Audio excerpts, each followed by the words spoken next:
আমাদের দাবি দেওয়া বলতে তো আমি মূলত ছাত্র। আমি বিপ্লবী ছাত্র যুব আন্দোলন করি। আমাদের মূল রাজনীতি হচ্ছে শ্রমিক কৃষকের সাথে রাজনীতি করা। তো এই জায়গায় যখন দেখতেছি যে শ্রমিকরা তাদের মজুরি বৃদ্ধিও না, কেউ 14 মাস, কেউ 3 মাস, আবার 4 মাস 5 মাস অনেকেই আছে। তাদের যে বকেয়া মজুরির দাবিতে শ্রমিকরা সবাই এখানে উপস্থিত হয়েছে। অনেকে গাজীপুর থেকে আসছে, সুদূর গাজীপুর থেকে। এখন দেখেন, এই যে গণ অভ্যুত্থান হয়ে গেছে, গণ অভ্যুত্থানের পরে সবাই বলতেছে অনেক পরিবর্তন হয়ে গেছে। শ্রমিকদের ভাগ্যের কোনো পরিবর্তন হয় না। আজকে এই রোজার মাসে বেশিরভাগ শ্রমিকরাই, নারী শ্রমিকরা রয়েছেন, পুরুষ শ্রমিকরা রয়েছেন, তারা দেখা গেছে যে পানি খেয়ে রোজা রাখতেছেন।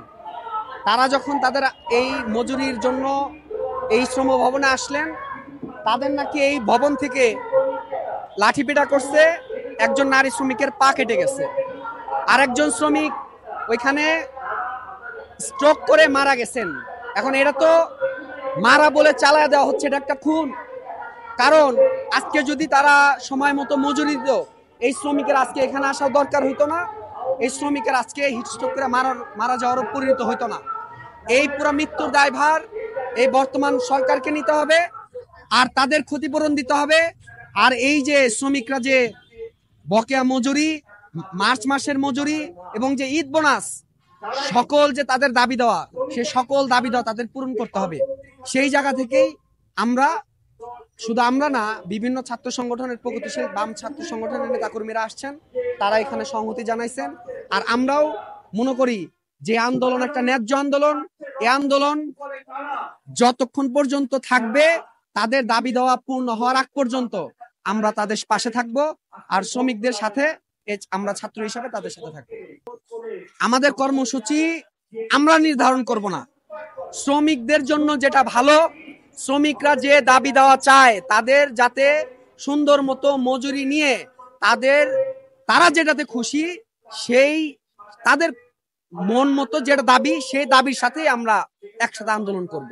অর্থাৎ এখানে ভবিষ্যতে কি হবে, এই যে যেমন কয়েক দফা তাদের ঘোরানো হয়েছে যে এই তারিখে মজুরি দিবে, এই তারিখে মজুরি দিবে, কোনো বাড়ি তাদের শুধু ঘোরানোই হইতেছে, কিন্তু ঠিকই দেখা যাইতেছে মালিক পক্ষ কিন্তু এখানে নাই।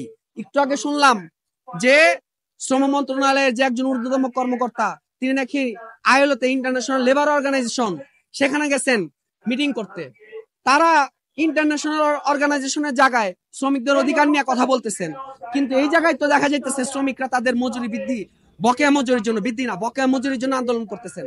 তাহলে একদিকে তারা শ্রমিকদের প্রতি মায়া কান্না করা, আর একদিক দিয়ে শ্রমিকদের লাঠিপেটা করা, এটা তো হইতে পারে না। তাদের যে দুইরূপী চরিত্র, এটা কিন্তু সবার সামনে, শ্রমিকদের সামনে, জনতার সামনে প্রকাশ হয়ে গেছে।